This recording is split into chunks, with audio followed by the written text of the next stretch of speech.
అందరికీ నమస్కారం. ఈరోజు ఒక చిన్న కథతోటి మనము గురింతంలోకి వెళ్దాము. మనిషే ఒక ఆయుధం. జాగ్రత్తగా వినండి. మనిషే ఒక ఆయుధం. అది తక్షశిల నగరం. వీధుల్లో పిల్లలందరూ బిల్లంగోడు ఆట ఆడుతున్నారు. విష్ణుగుప్తుడు ప్రతి ఒక్కరిని ఓడించుకుంటూ ఆహా నేనే గెలిచాను, నేనే ఫస్ట్ వచ్చినా అని చెప్పి ఎగిరి గంతేస్తుంటాడు. అందరికి పిల్లలకి అందరు కోపం వస్తుంది. ఒరే నువ్వు చదువులో నువ్వే ఫస్ట్ వస్తావు, ఆటలో కూడా నువ్వే ఫస్ట్ వస్తే మేము ఎక్కడికి పోవాలరా అని చెప్పి అందరు కోపం కొద్దీ కసి కొద్దీ వాడిని కొట్టనికి అంటాడతారు. వాడేం చేస్తాడు, ఇక పరిగెత్తుతుంటాడు. కొంతమంది ఆకతాయి పిల్లలు ఏం చేస్తారు, రాళ్ళు అందుకుంటారు. ఆ రాయి ఎక్కడ నాకు దెబ్బ తాకుతుందేమోననే భయం కొద్దీ ఇంకా విష్ణుగుప్తుడు కాళ్ళకు పని పెట్టి ఇక పరిగెత్తుతూనే ఉన్నాడు. ఇక ఊరి పొలిమేర వరకు వాళ్ళు అలా పరిగెత్తి ఇచ్చి ఇక వీళ్ళు పిల్లలందరూ వెనక్కి మళ్తారు. ఇంక వీడు మాత్రం ఇంకా పరిగెత్తుతూనే ఉన్నాడు. ఇక బాగా ఇంక ఆయాసం వస్తుంది. ఇంకా ఒగుర్చుకుంటూ ఇంకొక దగ్గర ఇంకా కాలు పట్టుకొని అమ్మయ్య అనుకుంటా ఆ వెనకకి చూస్తుంటాడు. అప్పుడు ఒక సాధు అక్కడికి వస్తాడు. ఏమైంది బాబు అలా పరిగెత్తుతున్నావు, ఏంటి ఆమె చెమటలు కక్కుకుంటున్నావు అని చెప్పి అడుగుతాడు.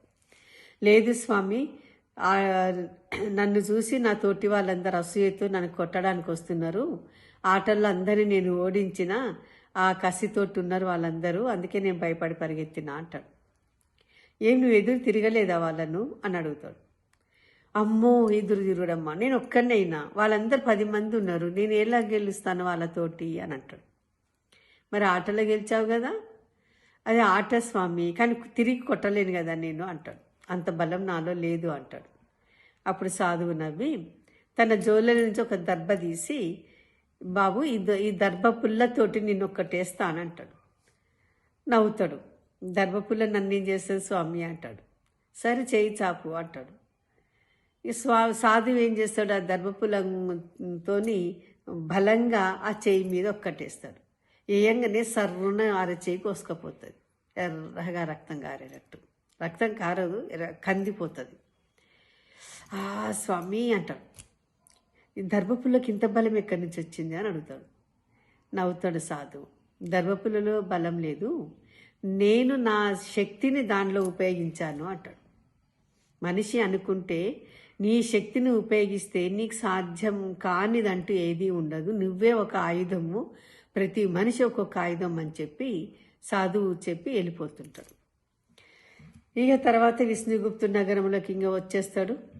ఇంకా వచ్చిన తర్వాత తన పనుల తను ఇంకా పట్టుదలగా ఇంకా శ్రద్ధగా తన శక్తినంతా కూడా తీసుకొని శస్త్రవిద్యలన్నీ కూడా గావిస్తాడు.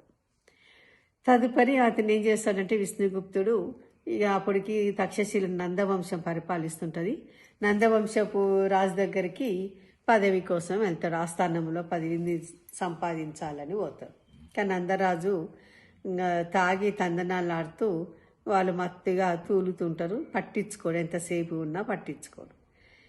సరే మహారాజా నేను వెళ్ళిపోతున్నా, నేను వచ్చిన పని నీకు చెప్పకుండానే పోతున్నా అంటాడు. నవ్వుతాడు నందరాజు. నీకంతా మేము నిన్ను మాట్లాడే వరకు నువ్వు వేచి ఉండాలి కదా అని చెప్పి నిర్లక్ష్యంగా సమాధానం చెప్పేసరికి అవమానంగా ఫీల్ అయ్యి ఈ విష్ణుగుప్తుడు వెనక్కి వచ్చేస్తాడు. కోపంతో రగిలిపోతుంటాడు అన్నట్టు. వాళ్ళు కూడా అవమానించి నెట్టగానే ఆ పిలక ఊడిపోతుంది. ఇక వాడు విష్ణుగుప్తుడు ఇంకా రగిలిపోతూ ఈ నందవంశానికి నాశనం వంశాన్ని అంతమొందించేంత గొప్ప రాజును నేను తయారు చేయాలని చెప్పి ఆనాడు మించుకొని గట్టి నిర్ణయం తీసుకొని చంద్రగుప్త మౌర్యుని రాజుగా చేసి నందవంశాన్ని నాశనం చేస్తాడు. అతను ఎవరండి, గుర్తుపట్టారా? చాణక్యుడు. ఆ విష్ణుగుప్తుడే చాణక్యుడు.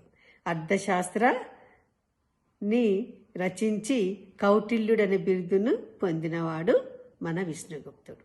చూసారా, అంత స్థాయికి ఎవరు తీసుకువెళ్ళిండ్రు దాన్ని? అతని చేతి మీద ఉన్నటువంటి రక్తపు చారిక, దాన్ని మరవలేదు. చిన్నగా ఉన్నప్పుడు పడ్డ గాయాన్ని చూసుకుంటూ తన కసి కొద్దీ తను ఒక ఆయుధంగా మారిపోతాడు. మన భారతదేశ చరిత్రను మార్చినటువంటి గొప్ప వ్యక్తి చాణక్యుడు. అర్థమైంది కదండి. అందుకే మీరు తలుచుకోండి, ఏదైనా మీరు సాధించగలుగుతారు. అది అందరికీ సాధ్యం కాదు, ప్రయత్నం చేస్తే మాత్రం సక్సెస్ అవుతారు. ఓకే, ప్రతి ఒక్కరు ప్రయత్నం చేయదు, మనం ప్రయత్నం చేయడంలోనే విఫలమవుతాం. అందుకే మనం ఏం సాధించలేకుండా అలా మిగిలిపోతుంటాం. ఓకే, నెక్స్ట్ ఇప్పుడు గుణితంలోకి వెళ్ళిపోతాం. మనం ఇప్పుడు 4 గుణితంలోకి వచ్చేసామండి. చాలా నేర్చుకుంటూ వస్తున్నాం, కానీ అందరూ దీన్ని ఇంట్రెస్ట్ చూస్తున్నట్టు అనిపిస్తలేదు. ఎందుకంటే తెలిసిందేనని, కానీ అది కాదండి.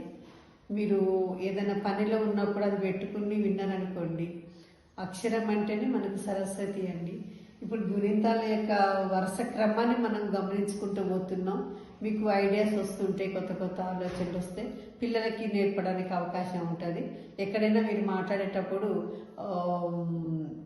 పదాలు యొక్క వెతుక్కోకుండా మీకు తొందరగా పదాలు వరబడి రావడానికి కూడా మీకు అవకాశం ఉంటుంది. ఓకే అండి, ఇప్పుడైతే మనం గుణితంలోకి వెళ్ళిపోదాము.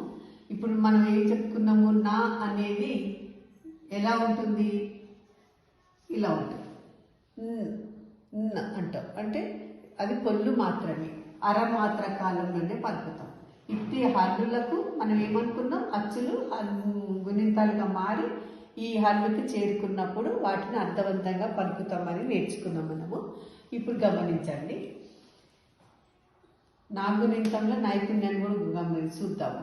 ఆ తలకట్టు దీర్ఘం, ఈ గుడి దీర్ఘం, ఊ కొమ్ము దీర్ఘం, వృత్తం, ఏ ఐ ఏత్వము దీర్ఘం అయత్వం, ఓ ఓత్వం దీర్ఘం అవత్వం, సున్నా విసర్గ, అహ. ఓకే, ఇప్పుడు ఆ అన్నప్పుడు నా, ఈ నీ ను డ్రు, నే నై, ఏ ఐ, ఓ ఔ, నో నౌ, నా. ఓకే, పదాలు చూద్దాం. నలిని నందిత మంచి అమ్మాయిలు, నాగమణి ఇంటికి వెళ్ళారు, నిచ్చెన ఎక్కారు, నీడలో ఆడారు, నీలోకి చూశారు, 100 అంకెలు లెక్కించారు, నృత్యము చేశారు, నెమలి నాట్యము చూశారు, నేరేడు పండ్లు తిన్నారు, నైపుణ్యంగా ఆడారు, నొసట బొట్టు పెట్టారు, నోము కథలు చదివారు, నౌక ఎక్కి ఆనందించారు, నందిని కలిసి ఇంటికి చేరారు. నా నీ ను డ్రు, నే నై, నో నౌ, నమ్. నలిని నాగమణి నిచ్చెన నీడలో, నుయ్యి 100 నృత్యము, నెమలి నేరేడు, నైపుణ్యంగా, నొసట, నోము, నౌక, నందిని. ఇప్పుడు మనం గుణింతపు పదాలు వరుస క్రమంలో మనము చూసాము వాక్యాలతోటి. మీరు కూడా మీ హోంవర్క్ ఇస్తున్నానండి. మీరు కూడా ఏం చేస్తారంటే, అక్షరాలను మొదటి గుణితపు అక్షరాలతోటి పదాలు రాయడానికి ప్రయత్నం చేయండి, ఇట్లా వాక్యాలు రాయడానికి ప్రయత్నం చేయండి. అక్షర సముదాయాన్ని మీ మెదడులోకి చొప్పించుకొని మీరు సొంతంగా రాయడానికి ప్రయత్నం చేయండి. ఇంకా మంచి ఆలోచనలు కూడా మీకు రావచ్చు. మీకు మన తెలుగు భాష మీద పట్టు సాధించాలన్నా ఇట్లాంటి వరుస క్రమంలో మనం పదాలు రాయగలిగినప్పుడు మీకు ఇంకా ఉత్సాహం కూడా వస్తుందండి. మనకున్నటువంటి తెలుగు అక్షరాల యొక్క గొప్పతనం ఏంటంటే, అక్షరాలను పలుకుతూ ఉంటే మన ముఖ కవలికల నరాలన్నీ కూడా యాక్టివేట్ అవుతాయి. అందుకోసం ఇవన్నీ మనం చదువుతూ పోవాలి. మీకే కాదండి, మీ పిల్లలకి గుర్తు అవసరం వస్తుంది, మీ చిన్ననాటి జ్ఞాపకాలు గుర్తు చేసుకోవచ్చు. ఓకే, మొత్తం మీద ఈ ఛానల్ని అందరూ సబ్స్క్రైబ్ చేసుకోండి, తర్వాత కామెంట్ బాక్స్లో పెట్టండి, షేర్ చేయండి. అది నాకు చాలా అవసరం. నెక్స్ట్ పాల్గొనింతంతో కలుసుకుందాము, పండుగ చేసుకుందాము పాల్గొనింతంలో. అంతవరకు సెలవు మరి. ధన్యవాదాలు.